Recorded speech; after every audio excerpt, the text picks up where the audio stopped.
1,00,000 మంది శివభక్తులతో కలిసి మహారుద్రాక్ష పూజలో పాల్గొనండి. వెంటనే కాల్ చేసి మీ పేరును నమోదు చేసుకోండి. నమస్తే రమగారు. నమస్తే జయ. రమగారు, ఎవరు చేసిన కర్మ వాళ్ళు అనుభవించక తప్పదంటారు.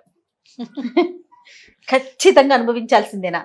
అనుభవిస్తారంటారా? తప్పకుండా తప్పకుండా. ఈ జన్మలోనా, నెక్స్ట్ జన్మలో? ఈ జన్మలోనే అనుభవించవచ్చు. కలికాలంలో, కలికాలం కాబట్టి మనం చేసిన సత్కర్మలు కానీ దుష్కృత్యాలు కానీ, పంచతంత్రంలో ఒక శ్లోకం ఉంది, చాలా ఏళ్ళైపోయిన శ్లోకం, మర్చిపోయాను. కానీ 3 పూటల్లో, 3 రోజుల్లో, 3 వారాల్లో, లేదా 3 నెలల్లో, లేదా 3 ఏళ్లలో ఖచ్చితంగా మన ఫలితాన్ని మనం అనుభవించి తీరాలి. సత్కర్మైనా దుష్కర్మైనా. నువ్వు సహాయం చేయి, నీకు సహాయం దొరుకుతుంది. నువ్వు మోసం చేయి, నీకు మోసం దొరికి తీరుతుంది. దొరకకుండా కుదరదు. నువ్వు చేసిన రకం కాకపోతే ఇంకో రకంగా నువ్వు ఒకరిని హర్ట్ చేయి, నీకు హర్ట్ దొరికి తీరుతుంది. హర్ట్ దొరకాల్సిందే, లేకుండా కుదరదు. అది ఇంకొక రూపం అయ్యింది. ఎలాగైనా సరే, ఇప్పుడు వీడు చెంపకాయ కొడితే వాడే నీ చెంపకాయ కొట్టక్కర్లా, ఇంకోడెవడో కొడతాడు చెంపకాయ. ఒక్కోసారి కట్టుకుని పెళ్ళాం కన్న తల్లి కూడా కొట్టచ్చు. అలా కూడా అవ్వచ్చు, మనం చెప్పలేకపోతాం. ఒకళ్ళని తోటి మంచి కానీ చెడు కానీ చేస్తే అది అనుభవించక తప్పదు. కర్మానుభవం ఎవ్వరికీ తప్పదు. మళ్ళీ ఇందులో బుద్ధి కర్మానుసారిని అని చెప్తారు. బుద్ధి కర్మని అనుసరిస్తుంది. ఆ కర్మ మనకి ఇప్పుడు గోతులో పడాలి అని ఉంటే బుద్ధి కళ్ళు మూసుకుని నడవరా అని చెప్తుంది. కళ్ళు మూసుకుని నడిచి గోతులో పడతాం. వెళ్ళి పడటం అయితే గ్యారంటీ. ఇప్పుడు ఈ ఒట్టిగా లిటరల్లీ గోతులో పడడం, ఫిజికల్గా గోతులో పడడం కాదు. నువ్వు మోసపోవాలి అని కనుక నీ కర్మానుభవం అయితే నీ బుద్ధి గుడ్డిగా ఎదుటి వాళ్ళని నమ్ముతుంది. దాని నుంచి బయటపడలేమంటారా? బయటపడలేం. కర్మని తప్పించుకోవటానికి ప్రచండమైన భగవద్ అనుగ్రహం కావాలి. నేను అదే అడగపోయాను. ప్రచండమైన భగవద్ అనుగ్రహం కావాలి. అలాంటి అనుగ్రహం ఉంటే బయటపడతారు. ఆయన తప్పిస్తాడంటారు. భగవంతుడే తప్పిస్తాడు. నువ్వు చేసే సత్కర్మ, నువ్వు ఇప్పుడు ఇవాళ గోతులో పడాలనే నీ మొహాన్ని రాసున్నప్పటికీ, నువ్వు నిన్న మొన్న చాలా యమాద్భుతమైన కార్యాలు ఏమైనా చేస్తే నువ్వు గోతులో పడే టైంకి దారైపోతున్న కోతైనా సరే నీ చేయిపుచ్చుకు లాగుతుంది, గోతులో పడుతున్నావు చూసుకోరా అని. నిన్న మొన్న చేయాలి, నువ్వు సరైన పని చేయాలి. అప్పుడు దీని నుంచి నువ్వు తప్పించుకోగలుగుతావు. దీనికి సంబంధించి అన్న కథలు ఉన్నాయా రమ్మగారు? కర్మానుభవం కథ ఒకటి ఉంది, బాగుంటుంది. పంచతంత్రంలోదే ఓ కథ. ఇది నేను అనుకోవటం కాకోలు కీయంలో కథ అని అనుకుంటున్నాను. మీకు మామూలుగా మనం హితోపదేశం చూస్తాము, ఇద్దరి స్నేహాలు కలగడం అంటే మిత్రలాభం మిత్రభేదము, సంధి విగ్రహం, అవి మనకు తెలుసు. అది హితోపదేశం. పంచతంత్రంలో ఏముందంటే ఇప్పుడు మిత్రలాభము మిత్రభేదంతో పాటు కాకోలికీయము, అపరీక్షిత కారకము, తర్వాత అది 5వది ఇంకొకటి, ఆ పేరు గుర్తు రావట్లేదండి నాకు. అవి 5. వాటిలలో కాకోలికి ఏమంటే కాకులు గుడ్లగూపల కథ అనమాట. అది ఆ గుడ్లగూపల కథలో రకరకాల కథలు, ఒకడు ముందు ఒకడు వెనక, వాళ్ళు వీళ్ళు చెప్పి, కొన్ని కాకులు చెప్పినవి, కొన్ని గుడ్లగూపలు చెప్పినవి, అలా కథలు ఉంటాయి. అందులో ఈ కర్మఫలితపు కథ ఒకటి ఉంటుంది, బాగుంటుంది సరదాగా. చిన్నప్పుడే అంటే నేను చిన్నప్పుడంటే మరీ చిన్నప్పుడు కాదు, కాలేజీలో ఉన్నప్పుడు మా నాన్నగారు మేనమామ అంటే వాళ్ళు మా కాలేజీలో లెక్చరర్స్గానే ఉండేవారు. మా కాలేజీలోనే, కళాశాలలోనే, సంస్కృత కళాశాలలోనే చదువుకున్నారు. అక్కడే ఆచార్యులుగా కూడా పనిచేశారు. నేను చేరే సమయానికి మా నాన్నగారి ఆఖరి మేనమామ కూడా వర్కింగ్లోనే, ఇంకో 2 ఏళ్ళు 3 ఏళ్ళు సర్వీస్ ఉంది ఆయనకి. ఒక తాత మాత్రం 1 సంవత్సరం ఉండి వెళ్ళిపోయారు. ఈయన లక్ష్మణాచార్యులు గారు, ఆయన పేరు లచ్చితాత అనేవాళ్ళం. మా నాన్నగారి కంటే కొంచెం చిన్న, కొద్దిగా చిన్న. మా నాన్నకి మేనమామే కానీ కొద్దిగా చిన్న, చాలా కాదు కొంత చిన్న. లచ్చు అని పిలిచేవారు లక్ష్మణాచార్యులు, మేము లచ్చితాత అనేవాళ్ళం. ఆయన తెలుగు పాఠం చెప్పేవారు. ఒక క్లాస్లో ఒక విషయం చెప్తుండేవారు. ఆయుర్వేదం మహాఘనమైన వైద్యం, ఆయుర్వేదంలో భలే ప్రచండమైన రోగాలు తగ్గుతాయి అని నారాయణాచార్యులు గారిని ఒక ఆయుర్వేద వైద్యుల గురించి చెప్తున్నారు. నేను చెప్పబోయే కథకి ఇది నాంది, అందుకే నీకు చెప్తున్నాను అనమాట. ఇప్పుడు నేను ఈ లచ్చితాతను తలుచుకోగానే నాకు ఒక సంతోషం వస్తుంది, కథ గుర్తొస్తుంటుంది. అయితే ఆయన 2-3 సార్లు ఇది చెప్పారు, అలా బుర్రలో ఉంది. ఇది ఎప్పటి సంగతి అంటావు? 86లో. ఎప్పటి కథ. అయితే ఏంటంటే నారాయణాచార్యులు గారని ఒక గొప్ప ఆయుర్వేద వైద్యులు ఉన్నారు, మా చుట్టుపక్కల ఉండుంటారు బహుశా. ఆయన దగ్గరికి ఒక పేషెంట్ని తెచ్చారట. ఆ పేషెంట్ ఒక వైశ్య కుటుంబానికి చెందిన ఆయన, బాగా డబ్బులు గిబ్బులు ఉన్నాయి ఆయనకి. ఆయన మనిషి సన్నగానే ఉన్నాడు, కాళ్ళు చేతులు పుల్లలాగా అంటే సన్నగా ఉన్నాయి, ఇంత బొజ్జుందట ఆయనకి. విపరీతమైన ఆకలిట ఆయనకి. అన్నం వేళకి ఆగలేడట ఆయన, అరిచేర్చి కేకలు పెట్టేస్తాడట. కొంచెం పల్చగా ఉన్న పొట్ట అన్నం తినగానే ఇంత అయిపోతున్నాయి, ఎంత తిండి చాలదు ఆయనకి.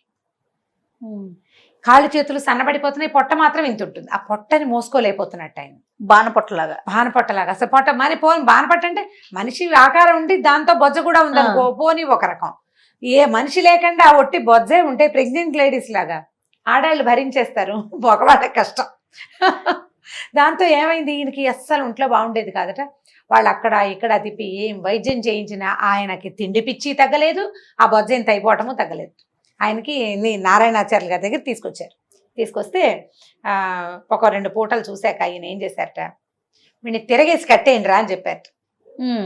ఆ ఇంట్లో దూలాలు ఉంటాయి కదా, పాత ఇళ్ళలో ఏమిటి పెంకుటిళ్ళకి దూలాలు ఉంటాయి, పూరింటికి కూడా దూలం ఉంటుంది. ఆ పెంకుటింటికి కిందకున్న దూలానికి ఈయన్ని కాళ్ళు పైకేసి తల కిందకి పెట్టి కట్టేశారు బాగా ఎత్తు మీద. కట్టేసిన తర్వాత ఇక ఆయనకి కాసేపు అయ్యేసరికి కొద్దిగా భయం వేస్తుంది, టెన్షన్ వచ్చేస్తుంది, తల కిందలుగా వెళ్ళాడేస్తే. ఆయన మూలగట మొదలుపెట్టాడు, ఏడ్చాడు, సణిగాడు, ఏం చేసినా సరే ఎవరు మాట్లాడదన్నారు. ఆయనకు అన్నం వేళ అయిపోతుంది ఈ పేషెంట్కి. ఇక ఏడవటం మొదలుపెట్టాడు, అరుపులట, ఆకలి ఆకలి ఆకలి అరుస్తూనే ఉన్నాడు. ఎంత అరిచినా గింజు తెచ్చినా ఎవ్వరూ ఆయనకి మంచినీళ్ళు ఇవ్వలేదు, మా అన్నం పెట్టలేదు, మాట్లాడకుండా ఊరుకున్నారు. వైద్యంలో భాగం అనమాట. ఈయన ఏం చేశారట నారాయణాచార్యులు గారు, ఇంట్లో చక్కగా మంచి రుచికరమైన పదార్థాలు, పులిహోర, ఘుమఘుమలాడే వాసనలు వచ్చేవి ఒక 5-6 పదార్థాలు చేయించారట. అప్పాలు, పులిహోర, తర్వాత ఏమో ఈ నెయ్యి వేసి చేసే కొన్ని తిరగమాతలు, చారు పెద్ద గిన్నె నిండా అన్నీ పెట్టించి ఈ పేషెంట్ని ఎక్కడ కట్టించారో ఆ పేషెంట్ కింద పెట్టారట. అవి చూసిన దగ్గర నుంచి అరిచరిచి కేకలట, ఆ పేషెంట్ పిచ్చి కేకలు పెట్టేస్తున్నట్ట. కాసేపు అయిన తర్వాత అతని ముక్కులోంచి ఒక ఇంత పొడుగు పాము బయటకు వచ్చిందట, సన్నగా పొడుగ్గా ఉన్న పాము. ఆ పాము బయటికి ఎప్పుడైతే వస్తుందో, ఆహారం కోసం వస్తుంది ఆ వాసనకి, అది చాలా మటుకు వచ్చింది, ఎంత పొడుగో ఉంది. ఏం చేశారు, గబగబా గిన్నెలన్నీ జరిపేసి పెద్ద నీళ్లతోటి పెట్టారు ఆయన కింద. మనుషులు ఉన్నారు చుట్టుపక్కల, ఈ గిన్నెలన్నీ లాగేశారు. ఆ కిందకి జారిన పాముని అలాగా కిందకి జారిపోనిచ్చారు, దానికి ఇంకో అవకాశం లేదు. ఈ పాము జారి కిందకి మొత్తం ముక్కులోంచి బయటకు వచ్చేసాక ఆయన చప్పగా ఎప్పుడైనా బొజ్జంతా తగ్గిపోయింది, ఏమీ లేదు, సన్నగా ఒక పొడుగాటి మనిషి కట్టేస్తున్నాడు పైన, అంతే. ఏడుపు ఆగిపోయింది, కిక్కురు మనకుండా ఉన్నట్టు నిద్రపోయాడు. 2 నిమిషాల్లో కళ్ళు మూసుకొని నిద్రపోయాడు ఆయన. ఈ కింద పడ్డ పాముని నీళ్ల తొట్లో పెట్టారా, 2 నిమిషాల్లో నీళ్ళన్నీ మింగేసిందిట పాము. అది ఇంత లావును కనిపిస్తోంది, సన్నగా. ముక్కులోంచి బయటికి రావాలంటే ఎంత సన్నగా ఉండాలి. ఆ పాము బయటకు వచ్చాక ఆయన జబ్బు తగ్గిపోయింది, దీనికి ఏదో యాసిడ్ లాంటిది పోసి ఈ పామును సంహరించేశారు. ఇది ఎప్పుడు చెప్పేవారు. అలా ఉంటుందా లలిత అంటే ఉండేది, జరిగిందే, ఇది జరిగింది కదా, మా తాతో మా నాన్న చూశారు దీన్ని వాడు ఆయన. అలాంటి ఒక కథ చెప్తాను ఇప్పుడు. ఓ ఓకే, ఇదే ఇంట్రెస్టింగ్ గా ఉంది కదా, చాలా ఇంట్రెస్టింగ్ గా ఉంది. ఆయన ఎంత బాగా చెప్పేవారు, ఆయన చెప్పినంత బాగాలో నేను సగం చెప్పానో లేదో జయ. అవునా రమ్ముగా, లేకపోతే నాకు ఎలా గుర్తుంది. కానీ మనం సహజంగా పిల్లలకి పొట్టలో నుళ్ళు పురుగు వింటాం. ఆ పిల్లలు కొంచెం ఎక్కువ ఆహారం పిచ్చి ఉన్నా, ఫుడ్ అర్జ్, స్వీట్ అర్జ్ ఎక్కువ ఉన్నా, పిల్లలు సన్నబడిపోయి బొజ్జ కనిపిస్తున్నా, పొట్టలో పాములు ఉన్నాయి అని అనుకుంటాం. అవునవును, లోక సహజంగా కదా. అయితే అది నిజమే, డాక్టర్లు కూడా చెప్తారు. ఆకలి లేదు, స్వీట్ అర్జ్ బాగా ఉంది, పిచ్చి మారాన్ చేస్తారు, అమితంగా ఏడుస్తారు, పెంకిగా ఉంటారు, మాట వినరు, క్రాంకీగా బిహేవ్ చేస్తారు, మధ్యలో పాములు ఉండేందుకు అవకాశం ఉంది. జంట పాములు, ఎలిక పాములు అంటారు, 2 ఉంటాయి అవి. ఒక్కొక్కసారి అవి లంగ్స్ లోకి, శ్వాసనాళంలో కూడా వచ్చేసి పిల్లల పిచ్చి దగ్గితే దగ్గులోంచి కూడా బయటకు వచ్చేస్తాయి, నోట్లోంచి కూడా. అలా కూడా జరుగుతుంది. అవునా రమ్మగారు, వచ్చేస్తుంది. ఒక పాము కనుక వచ్చి కనపడింది అనుకో, రెండోది ఖచ్చితంగా ఉంటుంది, దానికి ఆ పారాసైటివ్ ఏదైనా ఒక మందు వేయించుకుంది, ఆ రెండో పామును కూడా బయటికి పోయేలాగా చేసుకోవాలి. పారాసైట్స్ ఉంటాయి శరీరంలో, ఇలా జరుగుతుంది. డాక్టర్లకు తెలుసు, ఎవరి పిల్లలకైనా ఇలాంటి అనుభవం ఉంటే తల్లులకు కూడా తెలుస్తుంది, పెద్ద విశేషం ఏం కాదు. పిల్లలు అతి క్రాంకీగా తిండి తినకుండా, తిండికి సతాయిస్తూ ఎప్పుడు చాక్లెట్లు, బిస్కెట్. మొన్న మన డాక్టర్ గారు చెప్పారు, నేను మనం హనీని తీసుకువెళ్తే నిదట్లో పళ్ళు కొరుకుతా ఉన్నట్లు, పాములు ఉన్నట్టు అనేసి మందు వాడుతా ఉన్నాను. నిద్రలో పళ్ళు కొరుకుతుంటే నులిపురుగులు ఉన్నట్టు. అవునట. దురదలు, ఒంటి దురదలు పెట్టి, స్కిన్ అలర్జీస్, దురదలు, నడుం కింద భాగంలో అక్కడ దురదొస్తున్న పిల్లలు గోకుతుంటే కూడా అలా ఉండొచ్చు. నెగ్లెక్ట్ చేయకూడదు అనేసి సందర్భంగా ఇది ఒక విషయం అనమాట. ఇలాంటి ఏమైనా కనిపించినా వెంటనే డాక్టర్ని చూడాలి, మంచి డాక్టర్ వెతుక్కోవాలి, అంతే. ఈ కథ ఏంటంటే, పూర్వం ఒక రాజుగారు ఉండేవారు. ఆ రాజుగారికి ఒక కొడుకు పుట్టాడు. అయితే ఇతనికి అతని పొట్టలో ఒక పాము ఉందట. పొట్టలో పాము ఉండి పిల్లాడు చిక్కిపోతూ ఉండేవాడు. 4 రోజులు బాగుండేవాడు, మళ్ళీ ఏదో శుష్కించిపోతూ ఉండేవాడు. పిల్లాడు పెద్దవాడు అయ్యాడు కానీ చిన్నతనంలో తెలియ 14-15 ఏళ్ళు వచ్చాక ఇక మెల్లిగా పిల్లాడు బాగా ఎదిగిన దగ్గర నుంచి శుష్కించిపోవటము, ఎప్పుడు అనారోగ్యం, ఎప్పుడు జ్వరం రావటం, ఎప్పుడు కడుపులో నొప్పి, బక్క చిక్కిపోవటం, ఎంత తిన్నా పిల్లవాడు తేహతీగా రాడు. ఎన్ని వైద్యాలో చేయించారట. ఏం చేసినా ఆ జబ్బు వాడికి తగ్గల. ఆ పొట్టలో పావుందని ఎవరికీ తెలియదు, ఎవరికీ తెలియదు. ఆ పిల్లాడికి ఇక విసుగు పుట్టిందిట. ఈ జబ్బులు, ఈ వైద్యాలు ఎంతసేపు, నువ్వు రాజవ్వాలి కాబట్టి వైద్యం చేయించుకోవాలని వీళ్ళంతా బలవంతం పెట్టడాలు. విసుగు పుట్టి వాడి ఇంట్లో నుంచి వెళ్ళిపోయాడు. వెళ్ళిపోయి ఏదో దేశ దిమ్మరిగా తిరిగేవాడు. ఏదో దొరికింది ఇంత తినేవాడు. అలాగే కడుపు నొప్పిగా ఉంటే ఎక్కడైనా పడుకుని అలాగే చేసేవాడు. ఈ అంతఃపురంలో ఉంటే మళ్ళీ రాజుగారు అబ్బాయికి తల కడుపులో నొప్పి వచ్చిందంటే అందరూ పరిగెత్తుకు రావటం, డాక్టర్ని పిలవటం, మందులు కషాయాలు. ఆ గోల పడలేకపోయాడు అనమాట. ఏదో నా చావు, ఇప్పుడు కడుపులో నొప్పి వచ్చిన వాడి నొప్పి వాడే పడాలి, చుట్టుపక్కల వాళ్ళ హైరాణ ఎక్కువైపోతుంది. దాంతో ఈ అబ్బాయి ఇంట్లోంచి వెళ్ళిపోయాడు. అయితే ఇతను ఒక దేశం వైపుకి వెళ్ళాడు. ఇతను వెళ్ళిన దేశపు రాజుగారికి 2 కూతుళ్ళట. ఆయన రోజు పొద్దున్నే లేచి పిల్లలకు సుప్రభాతం గుడ్ మార్నింగ్ చెప్పుకుంటాం కదా ఇప్పుడు మనం, అట్లా గుడ్ మార్నింగ్ చెప్పేవాడు. పిల్లలు కూడా గుడ్ మార్నింగ్ చెప్పేవాళ్ళు. కొంత వయసు వచ్చాక ఒక రోజు పొద్దున రాజుగారు కొంతకాలం పిల్లకి 16-18 ఏళ్ళు వచ్చినాయి. ఆయన పెద్ద కూతురికి 18 ఏళ్ళు, చిన్న కూతురికి 16 ఏళ్ళు ఉన్నాయి. పిల్లలకి ఇంకా పెళ్ళిళ్ళు చేయాలన్నమాట. ఓ రోజు పొద్దున ఆ పిల్ల ఏం చేస్తుందట, ఈ దేవతా పుస్తకాలు, స్త్రీల వ్రత కథలు అవి చదువుకుంటుందట. రెండో అమ్మాయి, పెద్ద అమ్మాయి పెద్దగా ఏం చదవదు, ఏదో మామూలు చదువుకుంటుంది.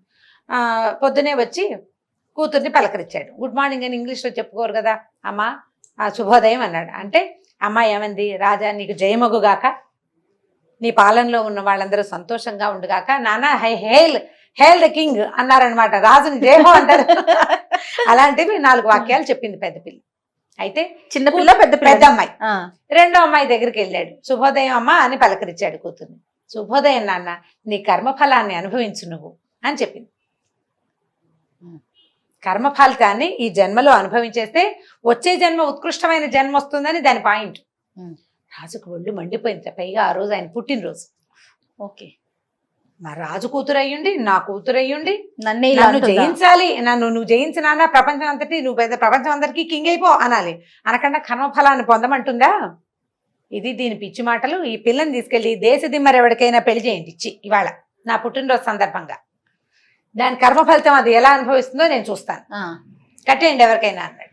అనగానే ఏముంది, రాజుగారు కట్టేయండి అనగానే ఎందుకంటే అనరు, తీసుకెళ్ళిపోవటమే. ఈ అమ్మాయిని తీసుకెళ్ళిపోయారు. బయటికి తీసుకెళ్తే ఆ సత్రాల దగ్గర ఎక్కడో దేశ దిమ్మరిగా వీడెవడు మీదేం ఊరు అని అడిగితే ఏదో ప్రతివాడు అలానా ఊరండి అని చెప్తారు. ఒకడు ఊరండి అని చెప్పాల, నేను దేశ దిమ్మరిని బాబు అన్నాడు. అలాగా పట్టు అని ఈ అమ్మాయిని ఇచ్చి వాడికి పెళ్లి చేశారు.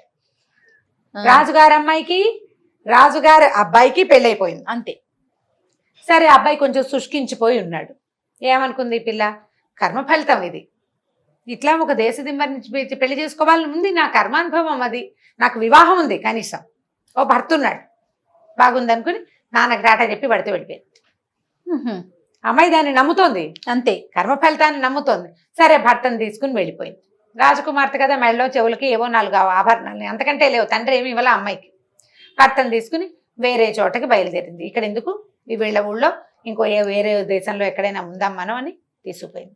తీసుకెళ్ళి అలా కొంత దూరం వెళ్ళాక ఏం చేసింది, ఈ మెడ చెవులకు ఉన్న ఆభరణాలు చేతుకున్నదో ఏదో ఒక చోట అమ్మేసి డబ్బులు తెచ్చుకుని సామాన్లు అవి ఇవి కొనుక్కుని ఎక్కడైనా అన్నం వండుకు తినడానికి ఆ ఊళ్ళో అమ్మేయటం, కాస్త డబ్బులు తెచ్చుకోవటం, భోజనానికి ఏర్పాటు చేసేది. రాజకుమారుడు శుష్కించి ఉన్నాడుగా, వాడు ఆ ప్రయత్నం ఏం చేయాలి, పెళ్ళాన్ని వెంట పెట్టుకుని తిరుగుతూ ఉండేవాడు. వీళ్ళు అలా ఒక ఊరు చేరారు. ఆ ఊర్లో ఒక పెద్ద చెరువు గట్టు.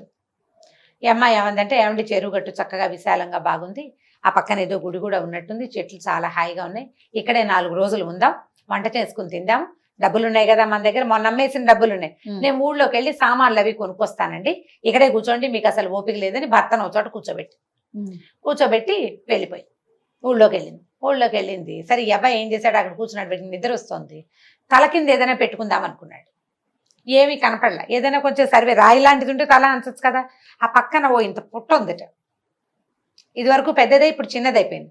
ఆ పుట్టకి కోపులు ఉంటాయి కదా ఇట్లా పైకి, ఆ కోపు కొంచెం వెడల్పుగా బాగుంది.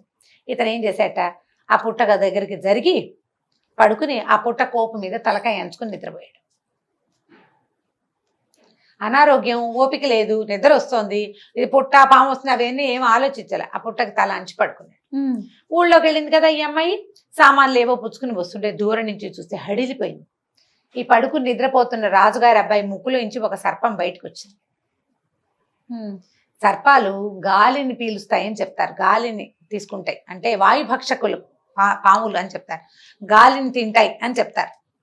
సరిగ్గా అదే సమయానికి ఈ పుట్ట మీద తల అంచుకున్నాడు కదా, దానికి అవతల ఉన్న కోపులోంచి ఒక సర్పం బయటకు వచ్చింది. అది కూడా గాలి కోసమే వచ్చింది.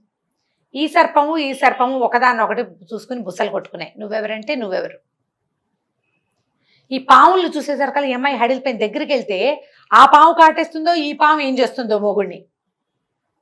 సరే దగ్గరలో కొంచెం యువతలకి ఒక రావి చెట్టు ఉందట, ఆ చెట్టు దగ్గర నిలబడి చూస్తోంది ఏం జరుగుతుంది. ఇతను మెల్లిగా ఇతను నిద్రపోతున్నాడు, చల్లగా అది లోపలికి వెళ్ళిపోయి ఇది బయటికి వెళ్ళిపోయి ఏదైనా అయ్యిందనుకో అప్పుడు వెళ్ళి భర్తను లేపచ్చు. సామాన్యుని పక్క పెట్టుకుని నిశ్శబ్దంగా చూస్తాను. చూస్తుంటే ఈ పుట్టలో ఉన్న పామంది, ఏమై నీ బుద్ధుందా అసలు, బంగారంలో ఉన్నాడు రాజకుమారుడు మెరిసిపోతూను, పాపం అంగాంగం క్షీణించిపోయి ఉంది, ఇంత సర్వలక్షణ సంపన్నంగా ఉండవలసిన వాడిని వాడి పొట్టలో చేరి ఇట్లా పాడు చేస్తున్నావు, నీకు బుద్ధి లేదు అని పొట్టలో ఉన్న పాముని పుట్టలో ఉన్న పాము అడిగింది. అడిగేసరికి ఈ పొట్టలేదండి నీకేం పోయింది, ఎప్పుడో చిన్నప్పుడు చేరాను నేను, అప్పటి నుంచి హాయిగా వాడు తినేవన్నీ తింటూ సుఖంగా ఉన్నా, పెరిగి పెద్ద అయ్యాను, నా దారి నేను హాయిగా ఉన్నా.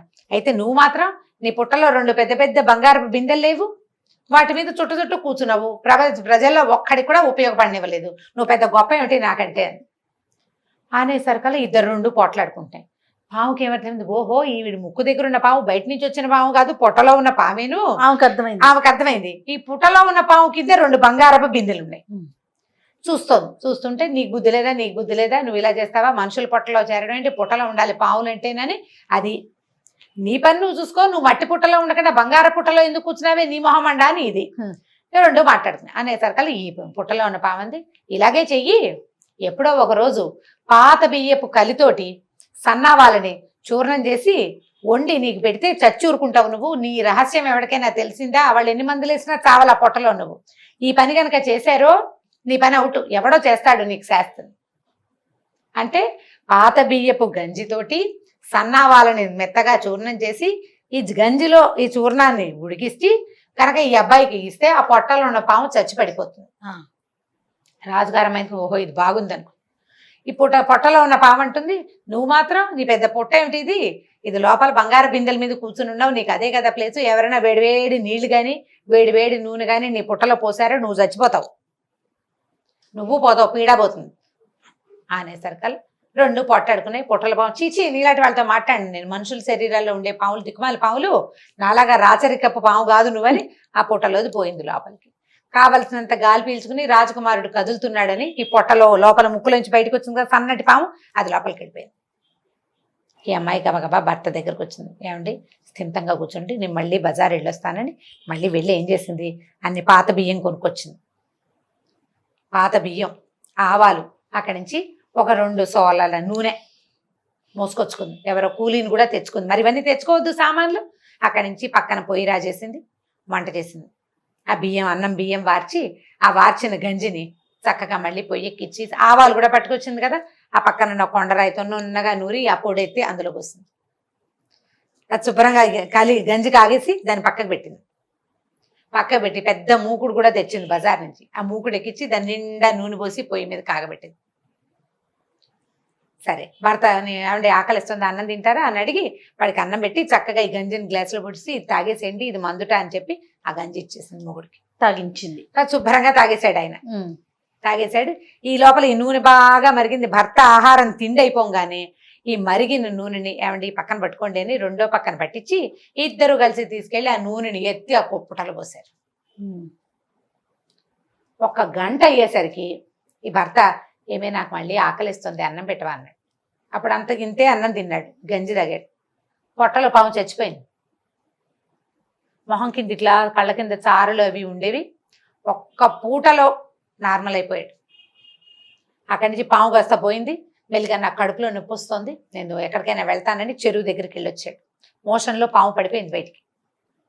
వెంటనే వీళ్ళు స్థిమిత పడిపోయారు. ఈ అమ్మాయి ఏమందంటే, ఏమండి 2 కర్ర పుల్లలు పట్టుకురండి, ఈ పుట్ట తవ్వుదాము, ఇందులో ఒక రహస్యం ఉందని భర్త తను కలిసి శుభ్రంగా తవ్వారు. ఆ లోపల పెద్ద పాము చచ్చిపడింది.